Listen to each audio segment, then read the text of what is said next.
Hey guys, it's Bro. Welcome back to my channel. Today we are making a baking video. This video has been very requested. Every time I'm making a cake using fondant, I'm always using my marshmallow fondant recipe, and I mentioned that, and you all were like, Bro, please make a video showing us how to make your marshmallow fondant, because you use it all the time. For those of you out there who don't know what fondant is, it is a very thick icing. It has a dough-like consistency. You can mold it and sculpt it into any shape you'd like, just like a Play-Doh or molding clay. It's also often used on fancy, extravagantly decorated cakes like wedding cakes, or some of the cakes you've seen me make, like the Finding Nemo themed cake, the My Little Pony cake, and so many others. You can roll it out thin and cover cakes to look very smooth and make cute little characters and designs. Here is the tea on fondant. I made this marshmallow fondant recipe because I don't like the taste of regular fondant. I kind of think it's just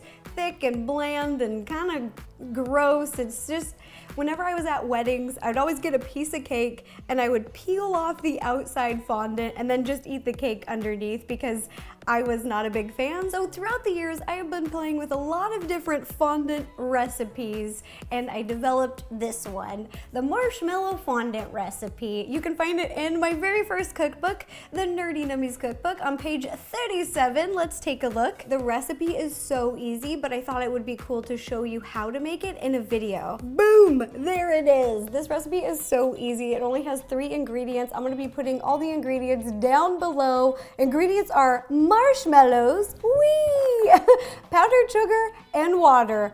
Literally, you microwave it. That's how easy this is. You can also dye fondant any color, so I'm gonna show you how to do that as well. It's very, very easy, and this recipe is delicious. The fondant actually tastes like light marshmallow fluff, and it's amazing. All right, let's get started. Let's make some marshmallow fondant.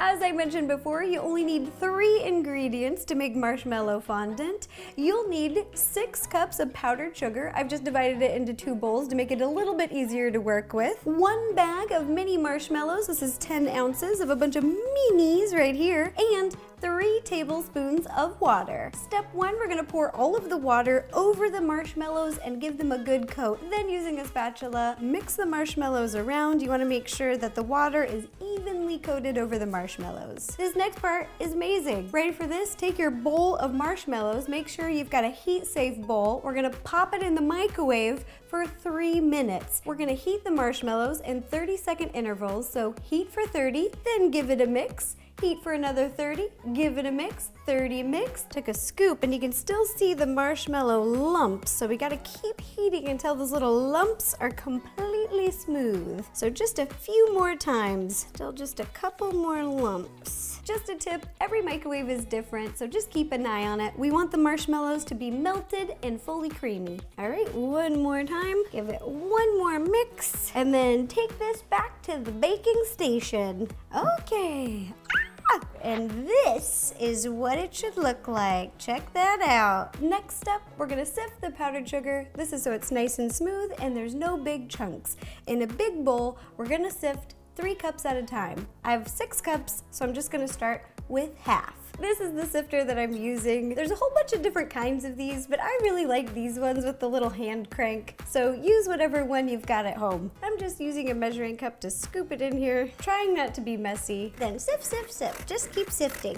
It's really important to do this because it helps separate your powdered sugar. It makes it very fine, which will make making your fondant very smooth. You don't want clumpy fondant. You want a nice smooth fondant. Ooh, see? Look what's left in there, the clumps and chunks. You want to toss that. We don't want that.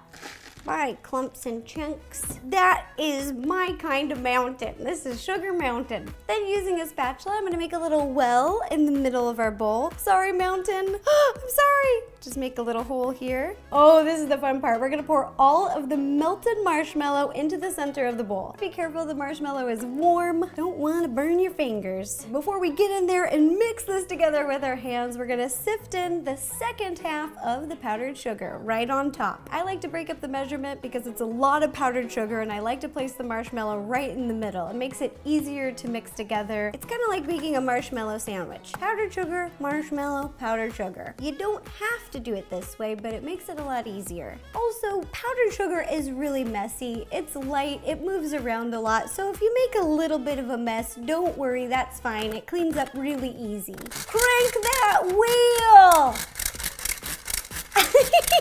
Oh, look what we got left over. Hard lumps and chunks. Get out of here. Everything is in the bowl. Now roll up those sleeves. It's time to get a little bit messy. We're gonna be using our hands and knead everything together. It should take about 5 minutes. Keep kneading together until you get a taffy-like consistency. If your fondant is still sticky, add a little bit more powdered sugar. You might need to, depending on where you live, what climate you're in. If you're in a more humid place, the temperature of the room does matter. I like to start kneading this in the bowl because it's very messy. Look at all of this. But as it starts coming together, I'll move to the counter. Ah!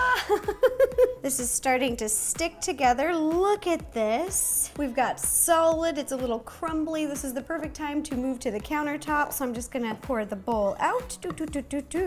There we go. And then so it won't stick to my hands, I'm gonna use a little bit of baking grease. Rub on my hands. It's the same thing that you put on your hands when you're dyeing fondant. And you're just gonna keep kneading right here on top of the table. If it's easier, you can work in small amounts, like cut it in half, whoop, like so, and work in a smaller amount. I love kneading doughs and things. It's one of the most relaxing things in the world for me. I really enjoy this. I get a little workout. I get to get my hands messy. If your fondant's too dry, you can add a little bit of water. And if your fondant's too sticky, you can add a little bit more powdered sugar, whatever you need.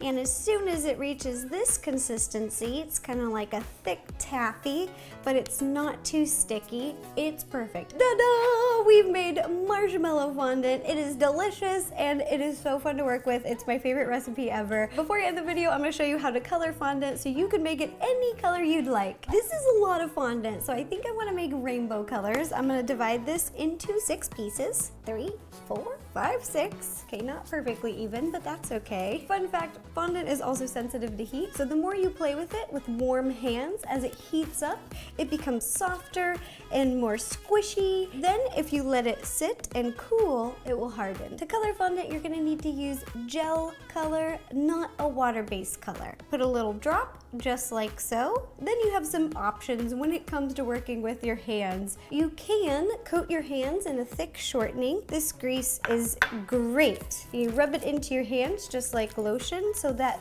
the food coloring doesn't absorb into your skin. I like to get around my nails. Then you can just start working it in.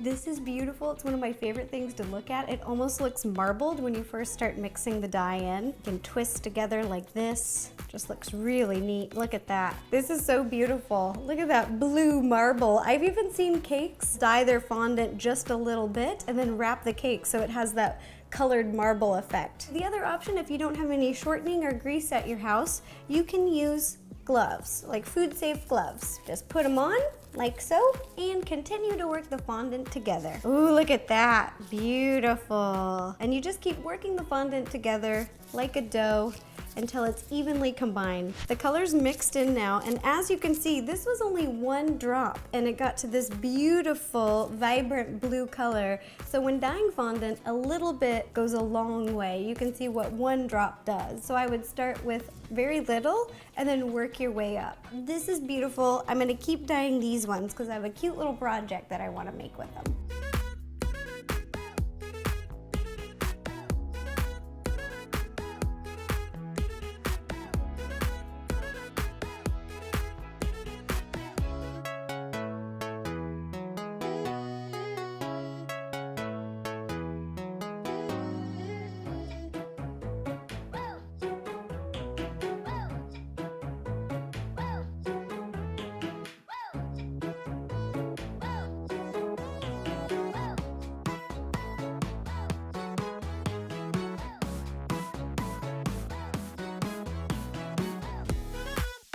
And ta-da! There you have it, homemade marshmallow fondant. I really hope you guys enjoyed this recipe and enjoyed this video. I really wanted to show you how easy this stuff was to make at home. Not only did we make marshmallow fondant, but we dyed it a bunch of different colors. Easy peasy. Even after you color fondant, it's still the perfect texture, easy to work with. It looks amazing and it tastes great. Actually tastes like marshmallow fluff. It is so good. To store fondant, if you want to keep it for a later date, make sure it's wrapped up nice and tight in a food-safe plastic wrap. This stuff is so fun, even just to play with it. And the more you knead fondant with your hands, the more sticky it will get, the more tacky, and that's normal. So if it gets too tacky and too warm, you can just set it down and let it chill for a little bit and it will harden again. Okay, that does it for this video. This was so fun. Please let me know in the comments below if there are any other baking basic videos that you'd like to see, or any simple recipes that I haven't gone over on my channel, but you would like to know how does one make that. All right, thanks again, you guys. Bye-bye.